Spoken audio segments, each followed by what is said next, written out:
La force de notre modèle, c'est qu'on a une méthode unique qui est fondée en fait sur 3 piliers.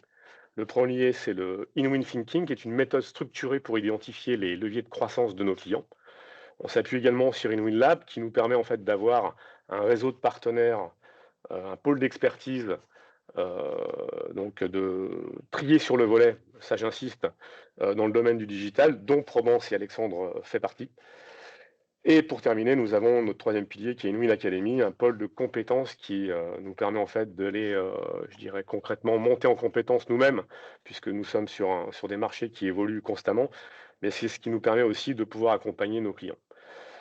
Pour démarrer, on démarre toujours par un audit, l'objectif étant de chez nos clients bien évidemment, l'objectif étant de cartographier le parcours client de nos clients, de détecter, des opportunités donc à fort ROI et des quick wins pour ensuite leur proposer, leur recommander un plan d'action. Notre mission, vous l'avez compris, c'est d'accélérer le business de nos clients avec des solutions digitales efficaces et pragmatiques. Et pour cela, je vais te laisser la main, te présenter Alexandre et je te remercie encore pour ta présence. Merci pour cette intro Ludo. Enchanté tout le monde. Il y en a sans doute avec lesquels on a peut-être dû échanger par le passé qui sont là et je suis ravi aussi de, pouvoir me présenter à tous les autres avec lesquels on aura peut-être l'occasion d'échanger plus tard. Donc pour me présenter rapidement et puis présenter l'entreprise pour laquelle je travaille depuis plus de 6 ans, c'est Probance. Donc aujourd'hui Probance, c'est, une solution logicielle, hein, une solution logicielle qui fait plein, plein de choses, mais aujourd'hui on va essentiellement parler de notre brique marketing automation, fidélisation client, emailing, SMS, WhatsApp, tout ce genre de tous les genres de canaux.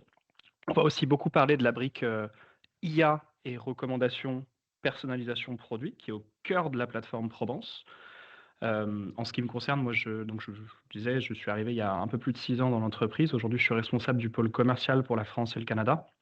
Donc à la tête d'une petite équipe de 4-5 personnes au sein de Probance, hein, qui est une entreprise, française qui est basée, dans les Hauts-de-Seine, dans le 92. Alors on a des antennes un petit peu partout dans le monde avec, mon équipe, on a la chance d'être expatriés, en Espagne, dans notre pôle principal qui est à Valencia, donc plutôt au sud, plutôt soleil. On a un peu de monde aussi au Canada, en Colombie plus récemment. On a un pôle au Japon qui est un pôle historique et avec des clients sur l'ensemble de ces fuseaux horaires. La majorité de nos clients aujourd'hui et ce qui va tous nous intéresser dans la présentation d'aujourd'hui sont quand même des e-commerçants, certains pure players, certains non. On a aussi historiquement travaillé avec des entreprises, digitales sur ces sujets de fidélisation, d'emailing client, dans des contextes un petit peu différents. Pour vous citer quelques clients un peu comme ça à la volée qui envoient des emails, qui envoient des campagnes via Probance, on va avoir par exemple le Téléthon, qui est une entreprise que tout le monde connaît, qui fait beaucoup de campagnes, qui a des enjeux aussi énormes sur l'emailing, heu et avec ce qui nous intéressera aujourd'hui, plutôt une partie, un axe plutôt e-commerce et orienté produit. Et je tiens aussi effectivement à remercier, Ludo, Guy, toute la franchise InWin pour, nous avoir proposé, de participer à ce webinaire. On est ravis d'être là et en espérant que le webinaire vous apporte, tout un tas de réponses ou ouvre peut-être des questions, que vous ne vous êtes pas encore posées, chacun individuellement sur vos stratégies d'emailing. Qu'est-ce que je dois faire? Qu'est-ce que je dois mettre en place? Alors du coup, je me permets de rebondir puisqu'encore une fois, donc il y a des personnes qui nous ont rejoints. Donc, n'hésitez pas à mettre, vos questions dans le chat et Alexandre, y répondra volontiers. Donc n'hésitez pas. Merci Alex pour cette présentation. Alors ça tombe bien parce qu'en fait, l'idée en fait, c'est que, moi en fait, quand je discute, quand je rencontre des e-commerçants ou des entrepreneurs en fait qui sont plutôt, omnicanaux, c'est-à-dire qu'ils ont forcément peut-être un magasin physique, mais également un e-commerce. Ce qu'ils me disent tous, c'est que, en fait, on va avoir, alors si on regarde un petit peu la partie social ads, on va avoir une hausse relativement importante en fait du CPM, du coût pour 1000, donc qui est, enfin, alors du coup, ils m'ont pas donné les chiffres, hein, mais du coup, j'ai été chercher des chiffres, mais en tout cas, c'est ce qu'ils me disent et en fait, une hausse de 27 du coût pour 1000 en fait, en ce qui concerne les méta ads entre 2023 et 2025. Idem en fait sur la partie, sur le retour sur les dépenses en fait, publicitaires. Donc, le ROAS en fait est passé de 5,6 et a chuté à 3,8. C'est quand même pas anodin et aujourd'hui, le coût d'acquisition versus le coût de la fidélisation donc est 7 fois supérieur en fait pour la fidélisation. Ce qui laisse quand même des ce qui me laisse assez, comment dire, pas pantois mais qui me surprend et du coup je pense que tu pourras nous donner des clés peut-être pour expliquer cela. Ça, c'était sur les Google Ads. Si je regarde un petit peu au niveau des marketplaces, ce que j'ai remarqué, c'est qu'effectivement, les commissions des marketplaces atteignent aujourd'hui 17%, et ça, c'est sans les frais logistiques. 63% en fait des e-commerçants déclarent que les stratégies en fait qui sont liées au marketplace et la dépendance qu'ils ont au marketplace devient très forte, voire critique. Et enfin, un sur deux en fait estime que cette dépendance compromet, je dirais, leur rentabilité à long terme. Donc, ce qui fait que, au final, avec le marketing automation, nous, ce qu'on imagine en fait, c'est qu'il y a un manque de fidélisation qu'on pourrait peut-être aller chercher avec le marketing automation, et tu vas certainement nous en dire quelques mots. Mais surtout, c'est ce manque de personnalisation en fait parfois qui est pas forcément suffisamment exploité, puisque en fait si on regarde le taux de réachat en fait il est relativement faible, voire inférieur à 25%. Les experts du marketing automation nous disent que en fait on pourrait avoir des taux de réachat qui pourraient parfois même atteindre jusqu'à 45%, je dirais selon les scénarios d'automatisation qui sont utilisés. Donc c'est quand même pas négligeable. Si on regarde juste l'ouverture des campagnes en fait, qui sont personnalisées, en fait, on passe de 35 à 70%, ce qui est quand même également très intéressant. Et on a des chiffres, je sais que vous avez des chiffres, vous, sur des critères bien précis, où vous pouvez en fait augmenter le chiffre d'affaires de 17%, en fait, avec une stratégie de marketing automation bien menée, on va dire. Donc du coup, Alex, je veux bien du coup te laisser la main pour nous parler un petit peu des solutions en fait que peuvent apporter le marketing automation à nos e-commerçants qui sont avec nous aujourd'hui. Merci effectivement pour cette intro qui évoque effectivement beaucoup de limites, qu'on va avoir avec les canaux d'acquisition qu'on évoquait là. Le marketing automation in fine, il va répondre à une question, c'est que oui, je peux utiliser des canaux d'acquisition payants, je peux utiliser des sources de vente, des flux vers des marketplaces, et cetera, pour essayer d'aller chercher de la croissance. Mais aujourd'hui, en tant qu'e-commerçant, vous avez ce qu'il faut pour essayer de fidéliser déjà les données qui vous appartiennent, c'est-à-dire votre base client, vos produits, vos commandes, tout ce que vous avez sur votre site, que vous soyez sur votre PrestaShop, votre Shopify, je ne sais pas quel CMS les gens utilisent, ce soit même un CMS maison. Le marketing automation va vous concerner et va être un levier de croissance efficace qui va du coup, ce que tu évoquais Ludo, coûter moins cher, fidéliser coûte 7 fois moins cher qu'aller acquérir des nouveaux clients et surtout être vraiment owner entre guillemets de votre stratégie, de votre manière d'aller discuter avec vos clients, de les faire revenir et de pouvoir les capter dans le temps et dans la durée, augmenter la customer lifetime value, qui est une thématique qu'on évoque assez souvent aussi nous avec nos clients chez Probance. Donc sur la slide suivante, Ludo, si tu passes à la suivante, on a un peu l'idée de la promesse. Marketing automation, alors je pense que tout le monde doit avoir une idée à peu près de quoi on va parler. Peut-être que beaucoup d'entre vous dans le webinaire ont des solutions de relance panier, ont peut-être des scénarios de bienvenue à l'inscription, etc. Vont quand même sont déjà rentrés ou ont prévu de rentrer déjà dans ces logiques-là. C'est une bonne chose d'avoir déjà mis en place quelques automations de base. Je leur relance panier, nous, quasiment tous les clients qui sont passés chez Provence à terme avaient au moins un module de relance panier à terme et faisaient quelques emails à la main aussi via les newsletters. Là, la grosse question à laquelle on va répondre aujourd'hui, au-delà de quels sont les emails, quels sont les relances, quels sont les scénarios, les triggers, tout ça, c'est un peu les mêmes noms. Les flows d'automation qu'il faut que j'active sur mon site web, quelles sont les bonnes pratiques, ça j'y répondrai. La question, ça va aussi être, ok, mais comment est-ce que je peux faire pour que finalement cette expérience client qui est 100% délocalisée, digitale, où j'ai pas d'interaction avec le client, comment je peux faire pour que cette expérience client soit suffisamment qualitative pour que derrière ça rapporte et que ça génère du chiffre. On a ici quelques statistiques qui sont des statistiques Probance que vous pourriez éventuellement challenger avec vos propres résultats à vous sur vos emails. Effectivement, le 70% à gauche est assez parlant. Les taux d'ouverture, là on parle vraiment de combien de personnes ouvrent vos campagnes, que ce soit des newsletters ou des scénarios automatiques comme la relance panier dont je parlais tout à l'heure. Eh bien, en allant jouer sur cette partie personnalisation produit, segmentation automatique, en étant aidé de l'IA, on en reparlera tout à l'heure des différents cas d'usage, les taux d'ouverture peuvent parfois atteindre des 70% sur certaines campagnes. Les taux de clic aussi, c'est ce qu'on a dans le cadre du milieu, peuvent aussi augmenter considérablement. En général, nous, on observe des taux de clic quand on fait de la recommandation produit personnalisée, c'est-à-dire qu'on pousse des produits à chaque client en fonction de ses appétences sur le site web, en fonction de ses historiques d'achat, en fonction de ce qu'il visite, de ses fréquences, de ses marques, de ses catégories favorites, on sait très bien en étant capable de pousser dans chaque campagne, que ce soit les newsletters ou l'automation de la recommandation produit, le taux de clic aussi va augmenter. En l'occurrence, nous on parle de 35% d'augmentation et les 17% effectivement dont Ludo parlait à l'instant, qui est plutôt le chiffre d'affaires que je peux en attendre. Quelle est la croissance que je peux attendre avec de l'email? Ça, c'est une moyenne probance qui est assez générique, qui comporte beaucoup de secteurs différents. Il va y avoir des secteurs, tout ce qui va être attrait l'achat plaisir au rachat fréquent. Si vous vendez des consommables, vous avez des sites de cosméto, compléments alimentaires, le thé, le café, l'épicerie, le vin et spiritueux. Dès qu'il va y avoir du rachat fréquent, la vape et le CBD est aussi un gros secteur très présent chez nous. On va parfois atteindre des 25 à 30-35% de chiffre d'affaires généré par l'email, parce qu'on a beaucoup de repeat purchase possible. Donc ça, c'est un peu pour vous donner envie, vous motiver à mettre de l'énergie à un moment donné sur ces stratégies d'automation, parce que oui, la marketplace est une solution. Oui, aller donner de l'argent à Google ou à Meta tous les mois, ça fonctionne, mais vous avez aussi d'autres stratégies beaucoup plus rentables à aller chercher via l'emailing.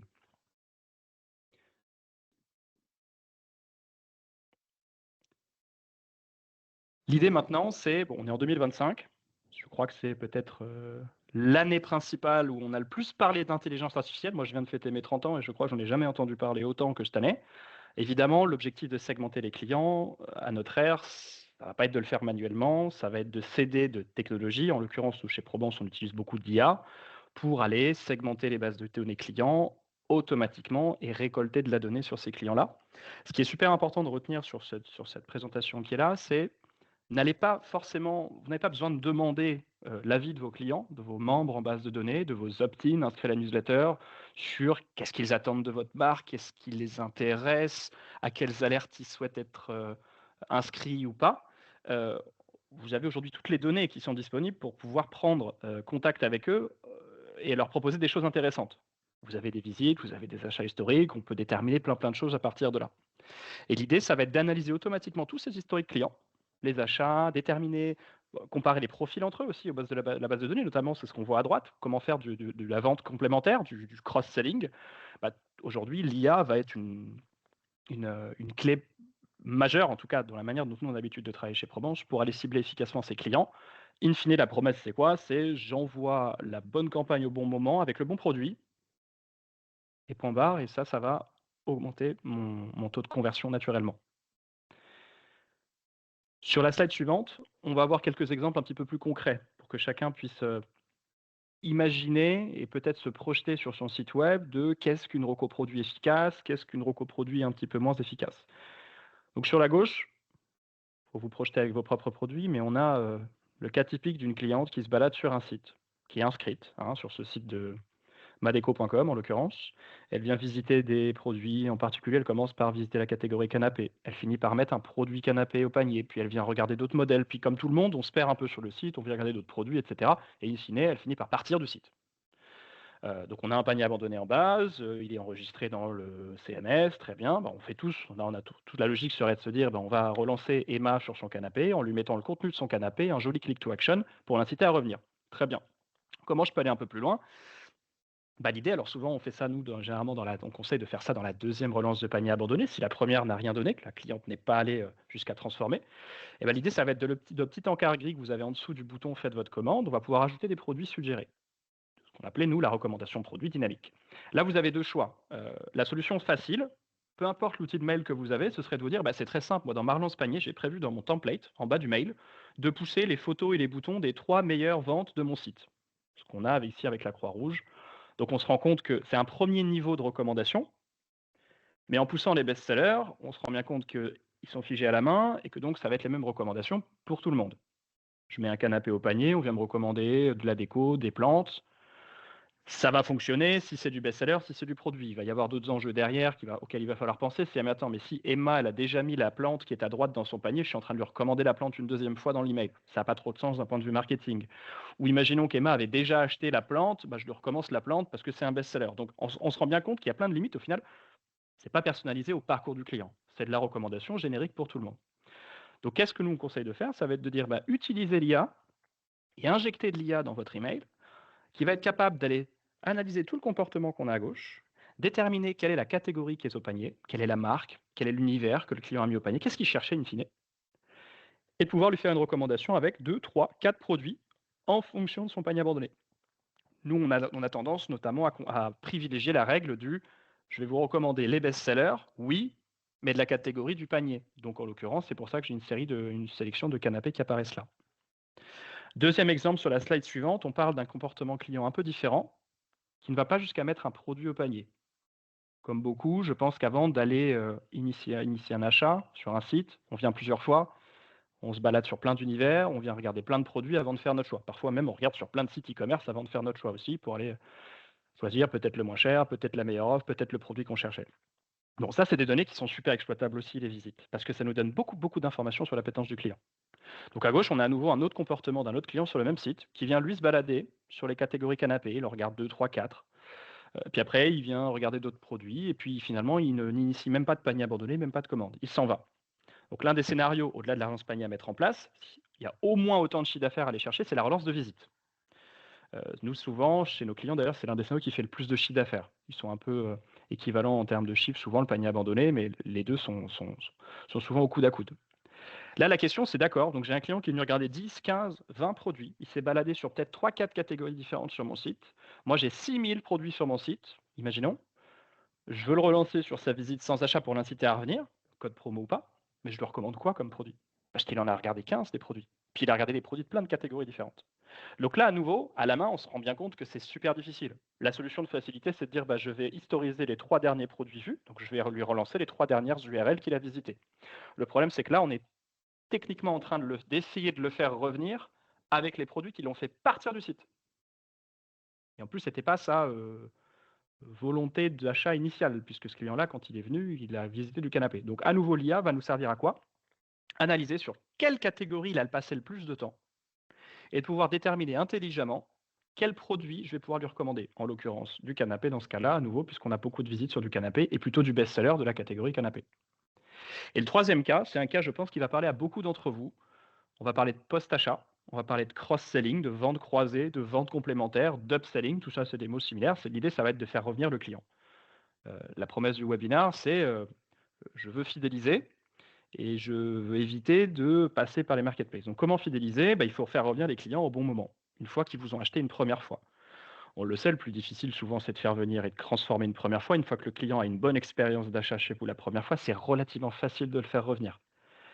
Mais là, il va y avoir d'autres enjeux. Quand est-ce qu'il faut que je le contacte pour le faire revenir? À quelle fréquence il faut que je le contacte pour le faire revenir et lui renvoyer un code pour qu'il revienne, etc. Et surtout, avec quel produit je vais le faire revenir à mon client? Donc là, à nouveau, l'IA va nous permettre notamment de pouvoir déterminer, en fonction de l'achat initial, donc là on est sur Emma, elle a validé, elle a acheté son canapé finalement, donc on lui renvoie un mail en disant Emma, voilà, on espère que le canapé t'a plu, on lui remet la personnalisation de son produit, etc. Et on a pensé à toi avec une série de produits dans l'encadré recommandation de produits. Si vous avez plus de, je pense, 200, 300 références sur votre site web, vous allez avoir beaucoup, beaucoup de mal à figer dans le marbre vos cross-sell. C'est à vous d'aller analyser, tiens, quand le client achète le produit A, moi j'aimerais l'amener sur le produit B, mais il faut que je vérifie que le produit B, il ne l'ait pas déjà acheté en base de données, ils ne le connaissent pas déjà, etc. C'est très compliqué à mettre en lumière. Donc là, à nouveau, l'IA va nous permettre d'automatiser la définition des produits cross-sell. Et sur quoi l'IA va se baser? Sur l'historique des achats. Si le produit A, le canapé en question, est acheté à 80% avec le fauteuil qui est au milieu et les coussins, on peut déterminer facilement que ce sont ces 3 produits qui sont les plus achetés avec le canapé, qui ce sont ceux-là qu'il faut renvoyer à Emma dans un scénario de post-achat pour la faire revenir, au-delà de son code promo. Des cas comme ça, il y en a tout un tas. Là, on a évoqué 3 scénarios, relance panier, relance visite et cross-selling. Sur la slide suivante, on va prendre un petit peu de recul et on va se poser la question de quelle est la bonne recommandation dans chaque situation? Donc Ludo, si tu nous fais apparaître le premier cas, on est dans le cas du premier point de contact qu'on a avec un client. L'accueillir. Qu'est-ce que je lui envoie? Si tu fais apparaître le petit encart, il s'inscrit, je veux lui faire partir un mail de bienvenue, storytelling de marque, éléments de réassurance, on est d'accord là-dessus. La question, c'est quel produit je lui mets en avant? Nous, on conseille de dire, on va mettre les produits tendances du moment. Les produits tendances, c'est les best-sellers, c'est peut-être aussi les produits les plus visités du moment, qui sont des produits performants à ce moment. Si tu fais apparaître l'exemple suivant, on a un deuxième cas qui est de se dire maintenant, je vais voir le transformer. On a évoqué tout à l'heure la relance de visite. Et là, on se rend compte qu'en fonction de la relance de visite de ce qu'il a visité, on peut lui pousser plusieurs choses. Soit on peut lui repousser les produits visités en priorisant, c'est ce qu'on met ici, ceux qu'il a le plus vus, puisque c'est ceux sur lesquels il a passé le plus de temps. Soit on fait ce qu'on évoquait tout à l'heure, on lui dit: «Mais attends, il y a d'autres produits tendances dans la catégorie que tu as visitée que l'on peut te recommander». Troisième cas d'usage, que Ludo nous fera apparaître, c'est la mise au panier d'un produit. Elle peut déclencher plein de choses différentes, cette relance panier, au-delà de simplement un cross-sell. Moi, je voudrais insister sur le dernier qui est tout en bas, baisse de prix. Beaucoup de sites web font des prix barrés, les prix évoluent, les prix augmentent parfois dans le vin et spiritueux, les prix baissent la plupart du temps sur la plupart des sites. Moi, je mets un produit A au panier, je l'ai fait lundi par exemple, on est le 15 octobre, vous voulez me faire le produit est en baisse de prix parce que vous avez décidé, vous, en tant qu'e-commerçant, que ce produit-là serait moins cher. Est-ce que ça vaudrait pas le coup de prendre contact avec moi, Alexandre, qui l'ai mis au panier 2 jours avant et de m'envoyer une relance un petit peu différente de la relance panier classique de: «Salut, tu as oublié ton panier, viens vite le récupérer» et de me dire: «Alexandre, dans ton panier, il y a une promo sur un produit que tu étais sur le point d'acheter. Dépêche-toi avant qu'il y en ait plus». Et là, on se rend compte qu'on est en train de combiner différentes notions, ce que le client met au panier et puis les notions de variation de catalogue, variation de prix. Sur la slide suivante, on a d'autres exemples avec d'autres situations où il va falloir choisir aussi quelle est la bonne recommandation. Bon, dans les anniversaires, évidemment, on peut personnaliser le montant du code promo envoyé, on peut aussi pousser de la recommandation produit. L'inactif aussi, le point 4.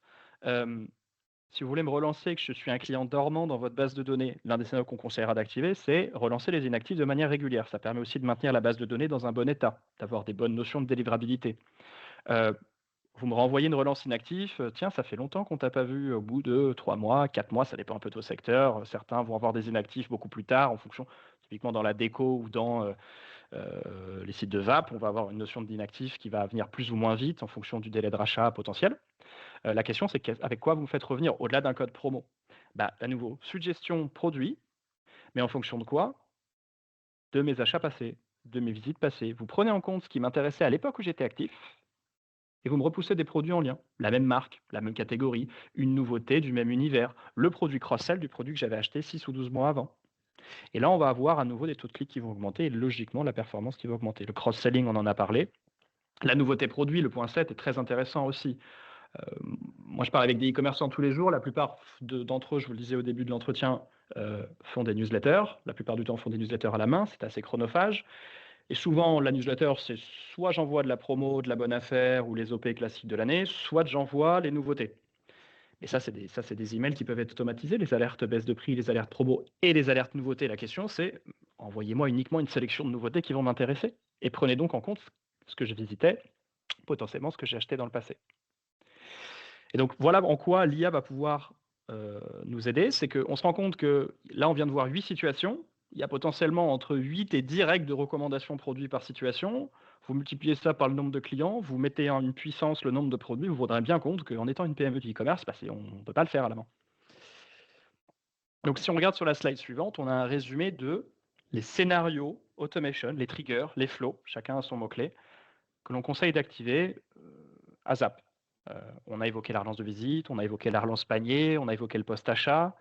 Quand vous avez du consommable, le resell des consommables qui est en bas à gauche, c'est super important. Donc, c'est celui qui vient vous relancer sur un produit que vous êtes censé revenir racheter plusieurs fois dans l'année, en fonction de la quantité achetée, en fonction de votre délai de rachat, en fonction de votre délai d'utilisation du produit. Là, on se rend bien compte que dans les compléments alimentaires, c'est très différent de la cosméto, que c'est très différent dans la vape et que c'est très différent pour le vin et spiritueux, à nouveau. Donc, il y a des délais de rachat différents. Chaque client va être différent. Il y a des clients qui vont qui vont acheter pour 3 mois. Il y a des clients qui vont acheter pour 1 mois. Il y a des clients qui vont suivre leur cure. Des gens qui vont être un peu moins sérieux et moins suivre leur cure. On est obligé de passer par l'IA pour envoyer le produit au bon moment. On est obligé de comprendre l'intérêt de chaque client et son comportement réel, son utilisation réelle du produit. Les anniversaires, souvent on parle d'anniversaire du client. La question à poser dans ces cas-là, c'est de se dire quand le client ne donne pas la date d'anniversaire. Souvent, nous, ce qu'on observe, c'est que 20-30% de la base de données fournit l'anniversaire à l'inscription. La question, c'est un peu qu'est-ce qu'on fait avec les 70% restants. Il y a d'autres dates d'anniversaire que vous pouvez utiliser. La date d'inscription, là, vous l'avez pour 100% de la base de données. Et c'est des anniversaires qui sont un peu moins attendus. Ça veut dire que c'est des anniversaires qui sont aussi plus ouverts. Nouveau avec recommandation produit, code promo éventuel. Vous avez un potentiel là-dessus. Et éventuellement, les dates d'achat aussi peuvent être exploitées pour les anniversaires. Notamment, il y a 1 an, Ludo, tu as fait ton premier achat et tout ça. Merci pour ta fidélité. Et là, on rentre dans une logique vraiment de relationnel client dans la durée. La relance inactif, on en a parlé. Le parcours welcome, je ne le présente pas. L'idée, c'est de le personnaliser aussi avec les bons produits bien performants et donc de manière dynamique. Les alertes nouveautés, les alertes baisse de prix qui sont dans la 3e colonne. Arrêtez d'envoyer vos newsletters à la main pour vos nouveautés. C'est du temps perdu aujourd'hui à l'ère de la technologie. C'est des alertes qui peuvent être beaucoup plus pertinentes parce que chaque client reçoit uniquement les nouveautés ou uniquement les baisses de prix qui l'intéressent, dans des univers qui l'intéressent. Et en plus, c'est automatique. Donc votre équipe ou vous-même allez passer votre temps sur autre chose que créer la même newsletter, dupliquer la newsletter toutes les mêmes semaines ou tous les mois avec les nouvelles gammes. On évoque souvent aussi l'alerte stock. Donc, comme son nom l'indique, hein, là, j'évoquais tout à l'heure, sans besoin de demander aux clients leurs appétences, sans besoin de demander aux clients de s'inscrire à des alertes. On peut très bien prévenir les clients sur les réassorts des produits qui sont revenus en stock. Il suffit d'avoir leur appétence. Une visite produit sur un produit non disponible nous permettrait d'aller déclencher si le produit revient en stock la semaine d'après et de l'envoyer à tous les visiteurs du produit qui avaient laissé leur email, hein, qui ont un compte, qui sont contactables et qui n'auraient pas trouvé leur bonheur ailleurs, qui n'auraient pas trouvé de produit de substitution lorsque le produit n'était pas dispo.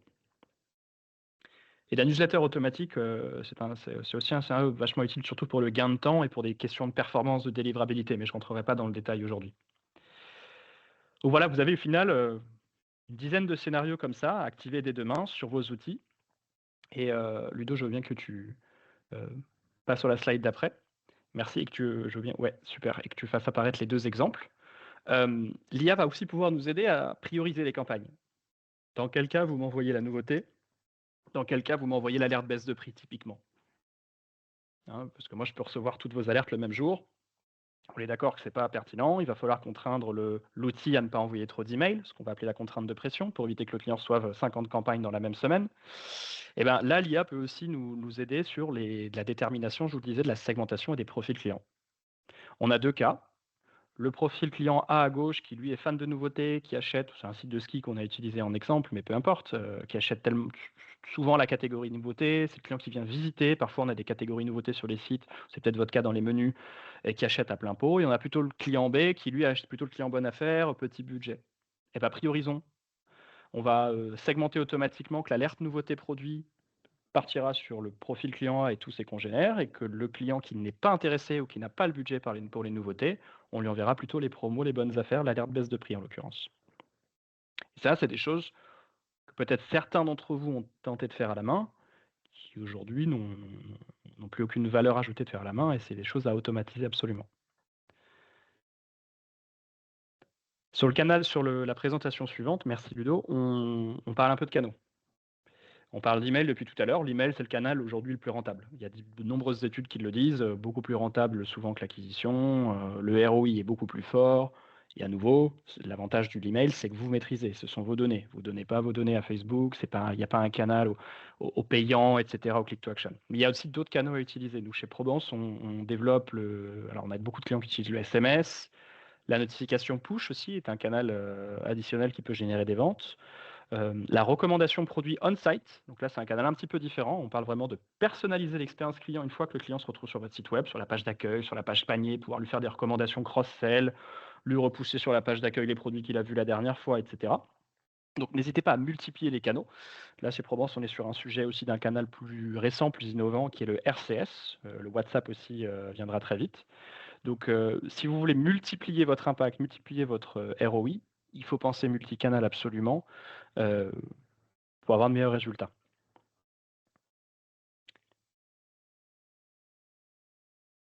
Donc, la grosse question maintenant qu'on a évoquée... Comment ça marche en fait? Comment tu fais? Voilà. Comment on fait? Parce que moi, je suis e-commerçant, je l'imagine. Hein, j'ai Brevo, j'ai MailChimp, j'ai Sarbacane ou Mailjet, pour ne pas les citer. Je suis un e-commerçant, je suis plutôt une PME. C'est-à-dire, je n'ai pas le service marketing de Nocibé derrière moi. Je n'ai pas non plus l'expertise data en interne parce que mon PrestaShop ou mon Shopify, c'est une agence qui me l'a créé. Et en fait, je ne maîtrise pas trop l'architecture. Je ne saurais même pas comment injecter des données dans mon outil de mailing, injecter les commandes, injecter les visites. Parce que sans ça, la personnalisation produit ne marche pas. On est d'accord, si je n'ai pas les données des clients, vous pouvez avoir le meilleur outil d'email du monde, y compris celui de Probance. Si on n'alimente pas en données, ça ne sert à rien. Les algorithmes de reco n'ont aucun intérêt, les déclenchements des scénarios ne partiront pas, etc.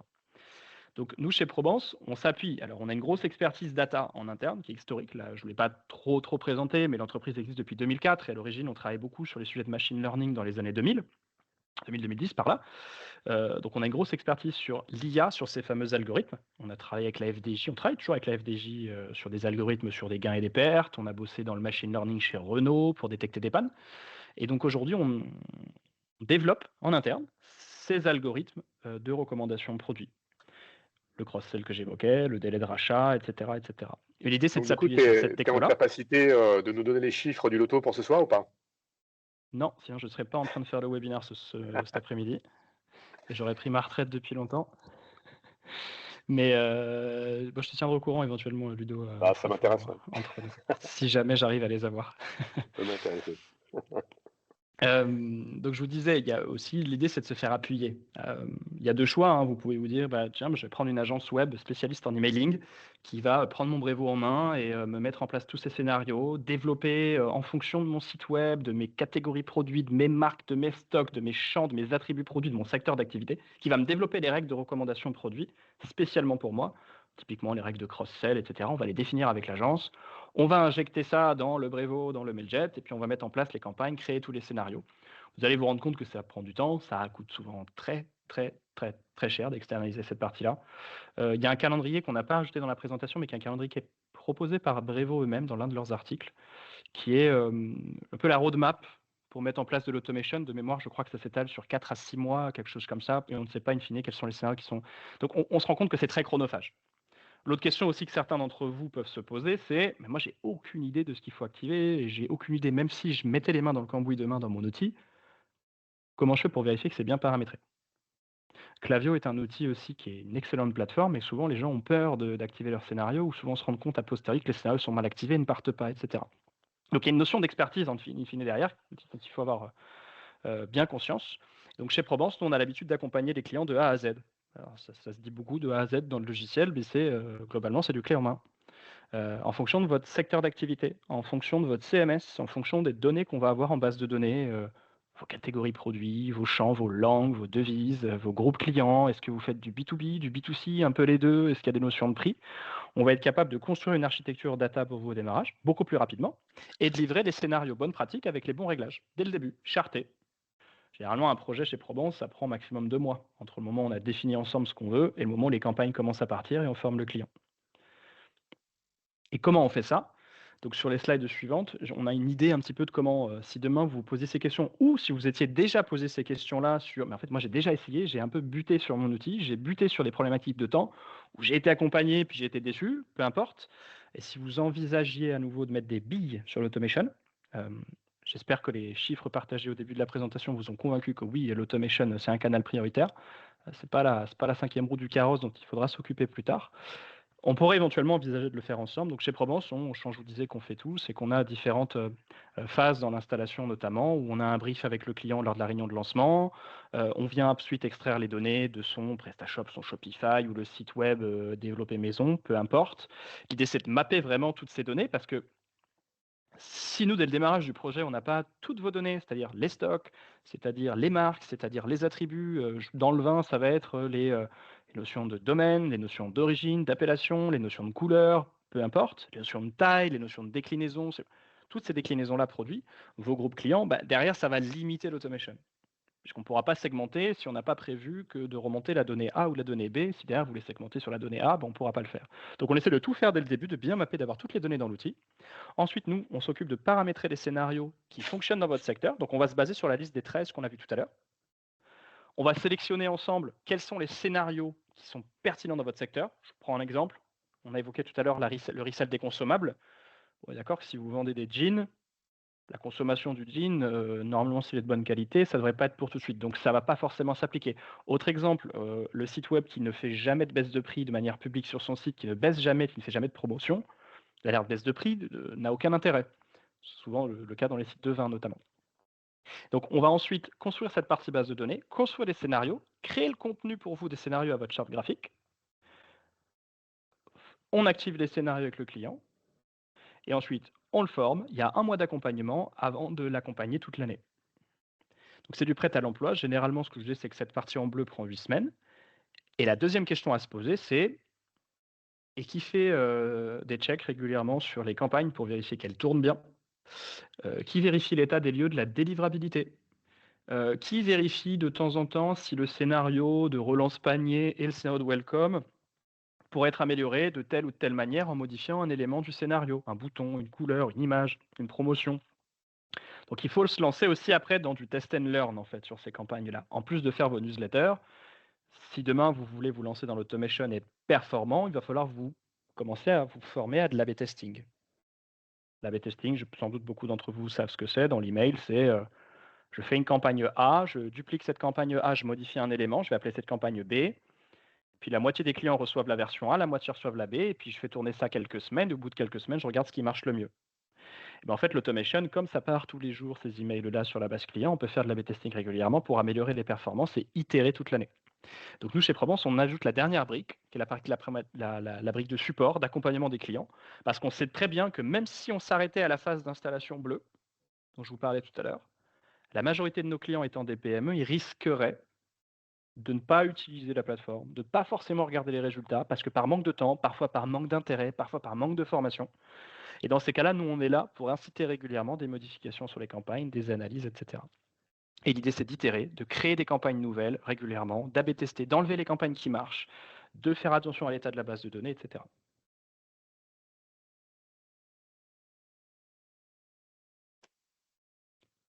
Sur les modes d'accompagnement, je n'entrerai pas trop dans le détail. On verra si certains ont des questions un petit peu plus orientées probance, mais on a deux grandes manières de piloter en fonction de vos ressources, de votre taille d'équipe surtout. Grosso modo, l'essential, c'est vous nous déléguez toute cette partie optimisation. Et c'est nous qui prenons en charge l'optimisation des scénarios, la performance et le monitoring des scénarios. Le mode gros, c'est pour des entreprises qui vont vouloir internaliser la compétence. Donc, maîtriser leurs scénarios une fois qu'on les a activés. Eux-mêmes vont lancer leurs A/B tests et leurs analyses. Mais on y reviendra éventuellement dans des discussions one-one si certains ont envie de creuser ces notions-là.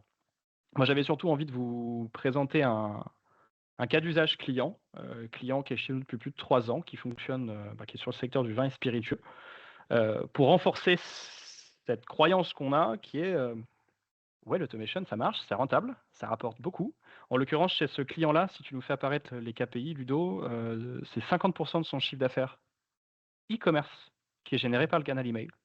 On est très très loin des 17% dont on parlait au début. On voit très bien que d'un secteur à l'autre et d'une taille de site web à l'autre, en fonction de la base de données du nombre de produits, on peut atteindre des résultats stratosphériques.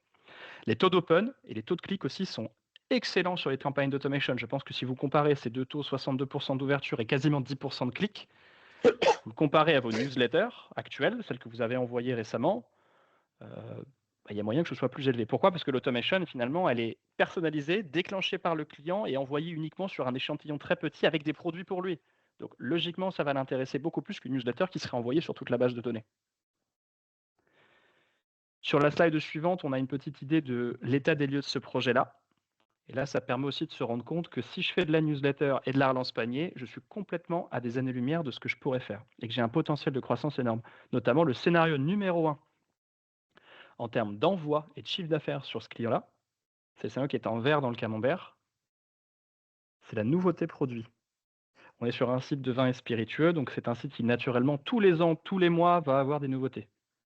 En fonction de la saison, en fonction des nouveaux vignerons, en fonction des appellations, des nouveaux millésimes qui sortent, il y a des catalogues qui sont tout le temps en roulement.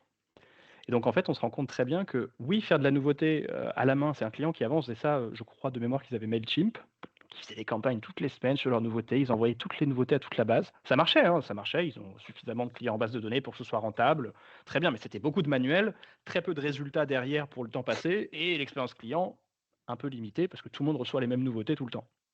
Donc de la désinscription, donc du manque d'intérêt, etc. Le scénario d'alerte nouveauté, 1, on a automatisé les newsletters qu'ils faisaient avant, gain de temps énorme pour l'équipe. 2, l'alerte nouveauté, je vous disais, elle part que avec des produits intéressants pour vous. Si j'ai pas de nouveauté pour toi, Ludo, tu ne reçois pas d'email. Et si j'ai pas de nouveauté pour toi pendant 3 mois parce que j'ai pas de rosé et que le rosé, la saison, c'est dans 6 mois, tu ne recevras pas d'alerte avant la bonne saison. Et ça, on se rend très vite compte que ce scénario-là a un potentiel beaucoup plus élevé que la relance panier qui, quand même, alors eux, ils ont 2 versions du panier abandonné, vous voyez sur la gauche, mais c'est pour vous inciter tout le monde à aller beaucoup plus loin que ces 2-3 scénarios de base que peut-être certains ont déjà ou ont pensé activer. Et la dernière chose que l'on voulait vous partager quant à ce client, c'est la notion de rentabilité et d'état des lieux du projet. Donc, on n'a pas activé tous les scénarios sur ce client-là. On en a activé 11, les scénarios d'automation. Alors, ils continuent à faire de la newsletter à part, de temps en temps. Les gens font moins souvent. En moyenne, on voit que la pression marketing, donc par contact par mois, c'est une pression marketing qui est assez élevée, 9 campagnes par mois. Mais ça veut dire quoi? Ça veut dire que les gens sont intéressés, sinon ils en recevraient moins. Ça veut dire qu'il y a beaucoup de visites sur le site, beaucoup de paniers abandonnés, c'est-à-dire que les gens répondent bien aux alertes nouveautés. Et on voit notamment, malgré cette pression marketing qui est assez élevée, on a un taux de désinscription qui est ridicule, 0,2%. Et si on veut parler de retour sur investissement, ce client-là rentabilise à hauteur de 19 fois le coût que représente Probance, le coût que représente l'emailing et notre accompagnement dans son cas. Donc, peu importe vos taux de marge, vos taux de marque, net ou pas, c'est un canal qui est rentable. C'est un canal qui est extrêmement rentable par rapport aux chiffres évoqués par Ludovic plus haut sur l'acquisition et les marketplaces. Tout à fait. Donc, j'espère que déjà tout le monde sera sorti de cette présentation en se disant bah ouais, dès demain, je m'attelle un petit peu à mes campagnes automation. N'hésitez pas à utiliser les slides qu'on vous partagera qui sont ici pour essayer de vous mettre les mains dans le cambouis sur votre outil. Si vous avez envie d'en discuter avec quelqu'un de mon équipe, on se fera un plaisir de regarder ensemble en fonction de votre secteur d'activité, votre taille de catalogue, votre taille de base de données client aussi en inscrit newsletter qui est très importante. Est-ce que c'est rentable tout de suite? Est-ce qu'il faut attendre? Qu'est-ce à prioriser, etc. Et puis on pourra potentiellement évaluer ce retour sur investissement en chiffre d'affaires et vous faire une étude un peu plus personnalisée.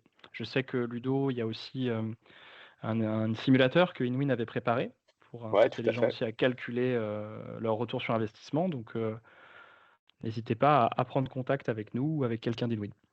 Tout à fait. Donc, on va vous partager en effet cette présentation. Vous pourrez aller simuler votre potentiel de croissance. Nous, on est ouvert, bien évidemment, vous pensez bien, à vous accompagner et aller un peu plus loin, en fait, si cela nécessite une étude plus personnalisée. Je voudrais juste rajouter un point par rapport notamment aux marketplaces, puisque les marketplaces, en fait, il ne s'agit pas, bien évidemment, d'arrêter complètement les marketplaces, bien évidemment, parce que ça reste souvent un canal quand même pour vous qui peut être malgré tout intéressant. Simplement, pensez que sur les marketplaces, en fait, on n'a aucune information finalement sur les clients.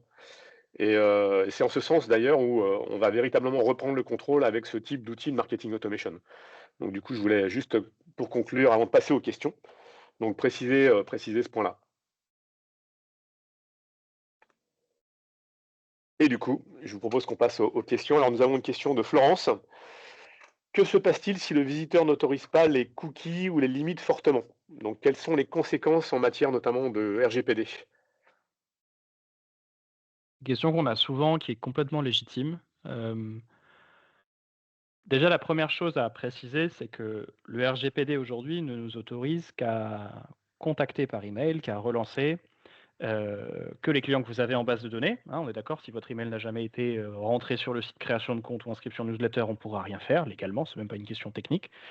Et donc, s'il y a un email en base de données, et s'il y a un consentement. J'ai coché la case comme quoi je voulais m'inscrire à la newsletter ou j'ai fait un achat à un moment donné sur le site web. Donc ça, c'est la première chose. Évidemment, on ne relancera que les gens avec email et contactabilité activée, entre guillemets, et consentement. La question du cookie, elle est hyper légitime. En réalité, alors ça va dépendre des CMS, de comment vous, aujourd'hui, vous traquez vos visiteurs sur votre site. Je ne sais pas sur quel CMS, de quel CMS on parle.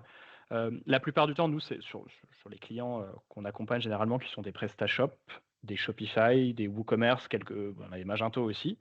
On n'a pas besoin du cookie. On n'a pas besoin de la technologie de cookies. Nous, Probance, on a nos propres cookies que l'on met en avant, que lorsque vous cliquez sur une campagne qui est envoyée depuis la plateforme Probance, une newsletter, une relance, un mail bienvenu, peu importe, vous êtes cookifié pendant 90 jours, ce qui est la durée légale du cookie. Mais en réalité, ce cookie-là, c'est vraiment le plan B ou voire le plan C si on n'a pas réussi à avoir les visites d'une autre manière. Donc, cette question-là, elle se limite uniquement aux visites. Les achats, on les a en base de données. On n'a pas besoin de cookies pour avoir les achats, puisqu'on les a identifiés, on a l'email du client qui a acheté ça, etc. Donc les algos peuvent tourner sur les achats.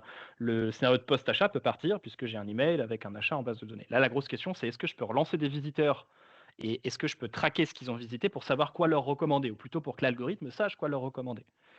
La plupart des sites e-commerce, souvent les technos, PrestaShop notamment, ça auto-log les clients. C'est-à-dire que vous revenez sur le site avec le même navigateur, vous êtes auto-logué, vous n'avez pas besoin de vous connecter au site.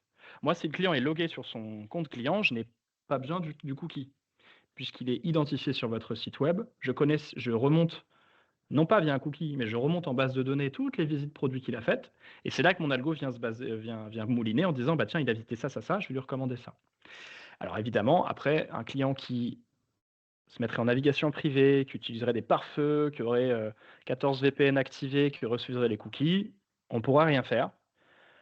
Et j'ai envie de dire, même si on pouvait faire quelque chose, c'est plutôt déconseillé d'aller relancer ce genre de client-là sur ses visites, parce que c'est plutôt le genre de client qui serait du genre à pousser un coup de gueule, entre guillemets, si on était capable de traquer ses visites. Voilà, donc pour résumer, le cookie, oui, mais ce n'est qu'une partie des visites que l'on récupère qui sont via le cookie, puisque la majorité, on les a via les visites du client sur le site web. Ok, on a une autre question de Julie. Merci Alex. Comment tracez-vous les conversions et comment savez-vous que le CA généré sur le site vient de la campagne Probance et pas d'une campagne Google ou autre? Bonne question. On pourrait reposer une question effectivement ou renvoyer la question à Julie. Aujourd'hui, comment vous faites quand vous utilisez plusieurs canaux payants ou payants ou pas d'ailleurs pour de la conversion? Souvent, l'acquisition, ça va être un peu de SEO, un peu de SEA, un peu d'ADS sur d'autres canaux.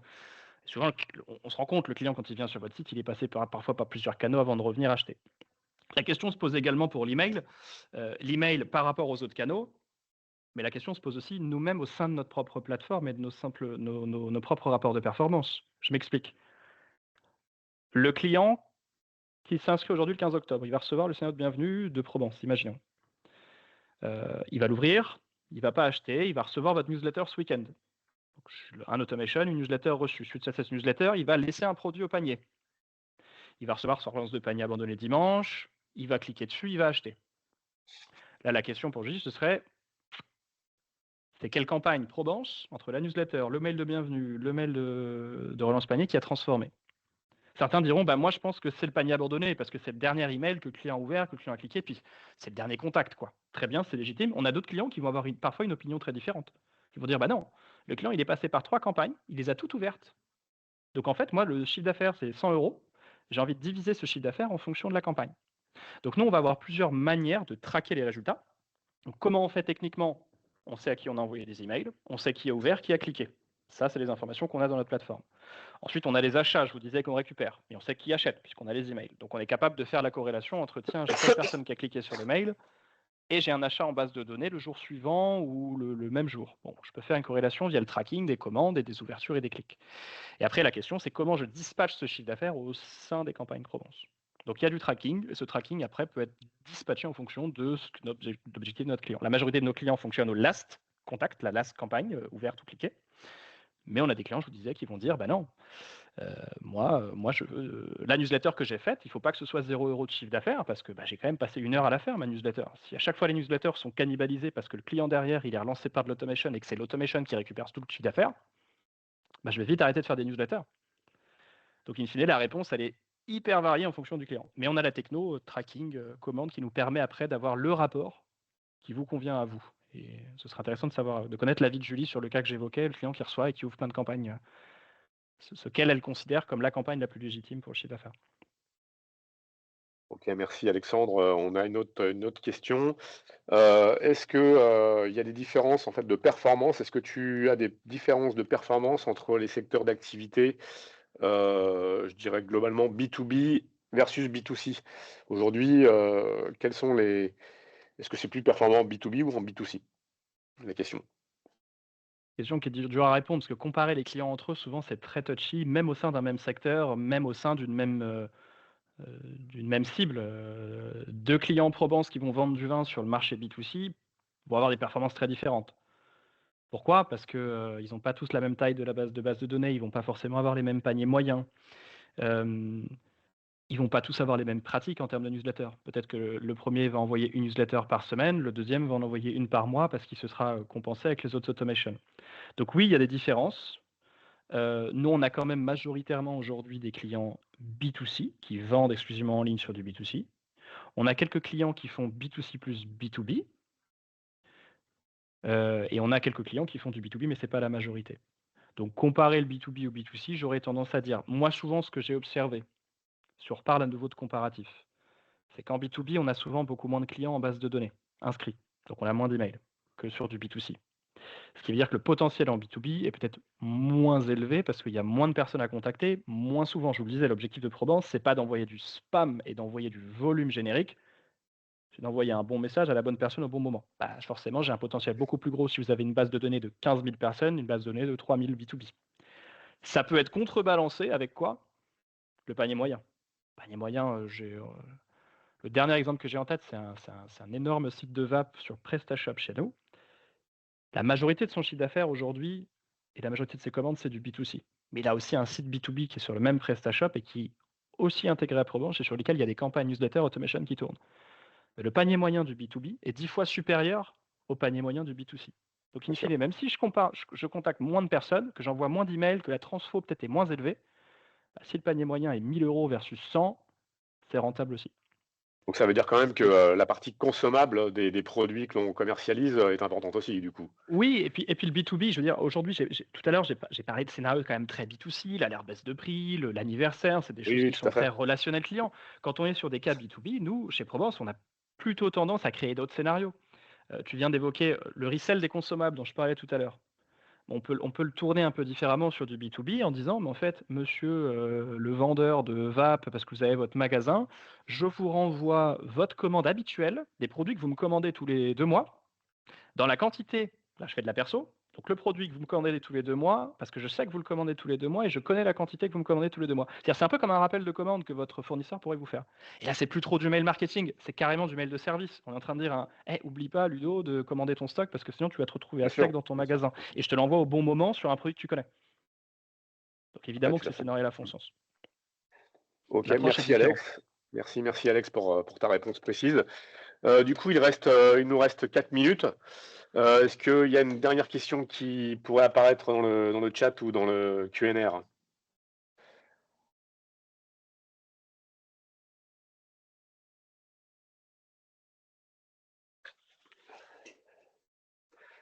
Donc, a priori, j'ai pas d'autres questions.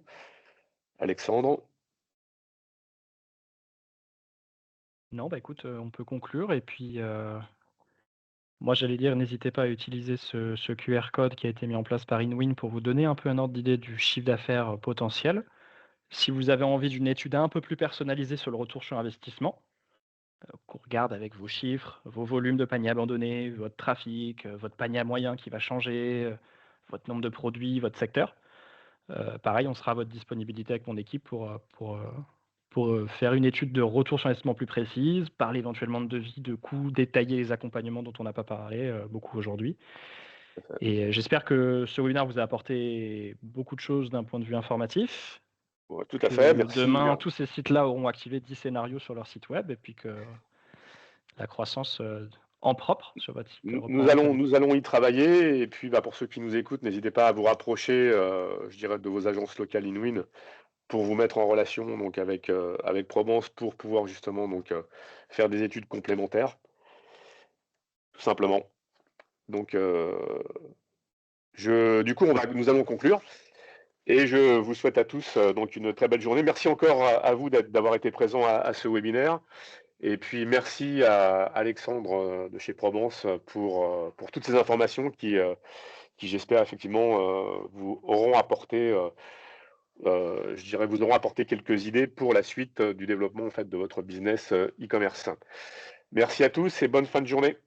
À bientôt. Merci Ludo, merci Magali, merci Kael, merci Guy et merci à tous. Au messieurs. revoir. À bientôt. Au revoir. Merci. Au revoir.